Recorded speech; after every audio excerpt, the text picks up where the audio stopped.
clean with it. Pete, what was your childhood fighter? His name was John Dennis, and he beat the shit out of me in middle school. Several. Oh, fighting game. That would be Street Fighter 2, like most kids of my generation. My generation, every single neighborhood, everyone had a copy of Street Fighter 2. It's Mortal Kombat. Like, you know, Mortal Kombat. This is gonna sound crazy to you guys. There was, what was his name? Jack Thompson, who tried to get it banned. Mortal Kombat was the most graphic thing I'd ever seen in my entire life. Ever. It's like, if Mortal Kombat came out today now in the UK, you would need to scan your face to play it at the arcade. Look, I can make topical jokes about the UK still. I'm still relevant. I'm so good at this. Okay, so when Mortal Kombat came out at skate rinks and home consoles, notoriously Nintendo has a very strong policy against violence, so they didn't allow blood in Mortal Kombat 1. The blood code for Sega Genesis was ABACABB. I still remember it to this day. And I was 8 or 9 years old when that game came out on consoles. And to see blood like that in games, and it looked so real. And then I got a Sega CD, and I convinced my mom to let me get the entire Mortal Kombat on Sega CD. And what up, Sly King? Asura, thank you so much for this resub. 28 months, brother. Big shout to you. It was awesome. But those days are now long gone. Like, and that's the thing I was talking to this guy about that I met at a bar the other night. This is totally off topic. This is totally off topic, so I don't know how much. He was from the United Kingdom. And he was saying that, like, I don't know, I was in a bigger group, and they were talking about how I guess this whole facial recognition thing is kind of, Broman was not there.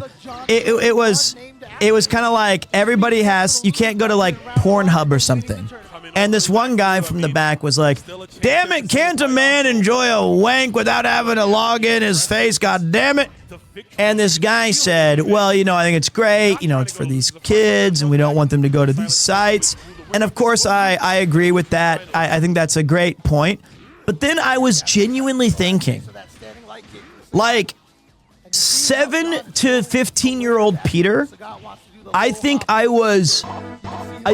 core part of my human development was seeing like Total Recall, Jaws, Aliens, or you would, on your walk to school, you'd pass like an old auto shop and peek through the garage window and see a nudie calendar of a girl, you know, in some background, some guy had like a pinup.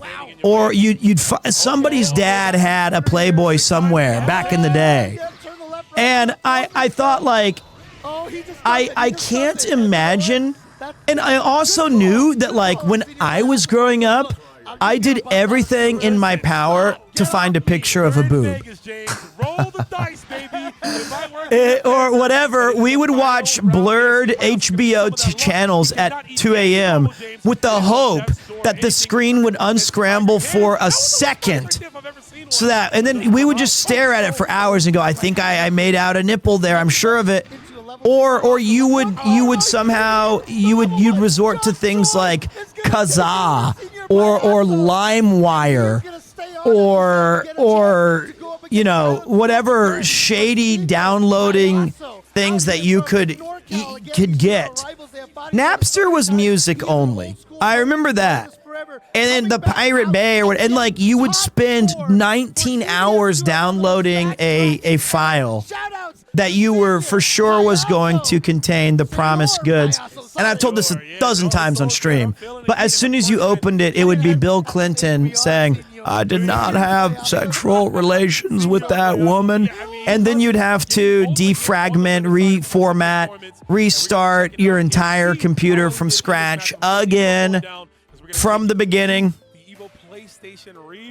So I kind of get, and like my fear would be, and I'm probably way off because I am not into I don't know the full details of the political spectrum or things now, but I would worry that if you take away a relatively moderated site like a Pornhub, now you're basically going to be having young people still have the random decapitations like in MK11. My wife once walked in on me decapitating a character in MK11 and said, please don't play that game again. Premier ho-ha. Hey, nothing wrong with a random decapitation like Liu Kang punching off a head or Johnny Cage doing it, you know? But now I'm afraid that like Kazaa's gonna make its comeback, you know? That's what I would be afraid of. I would be afraid that like instead of these normal sites, it's gonna be something just terrible. Okay, that's some people right there. You might be right, but the mix-ups you were talking Forest about porn making the comeback. That's an old man or woman right there. That's an old man or woman right there. I remember also when I was like 13 or 14, maybe 15. Can we watch some Tekken? Sure thing, boss. We were, I was like a young kid, and I was hired by a community member to, we were cleaning out like a congressman in Kansas City's, like his treehouse.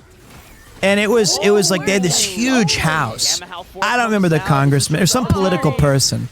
And Joe Crush, my goat with Jack 8. I feel like I'm watching High Tension Gaijin here. And he had 3 daughters. The wall's in a weird spot though. There it is. Joe Crush. Love seeing some Jack 8. And his daughters had gone on to like college or something, and he was saying, can you guys decommission or break down this old treehouse? We'll pay you like $100 each. We get in there and we're destroying the treehouse. This is back in like 2000, year 2000, 1999. And as me and my mates are breaking the walls down like Chris Jericho, the inside wall lining of this entire treehouse had so many Playgirl magazines. It was just everywhere. Those girls had been hiding away. Those Playgirls in that treehouse all through their career. And I was like, damn, that's crazy. Horny goes both ways, buddy. That's forest porn for you, where you find an old nudie mag out in the forest. That was the old days, man.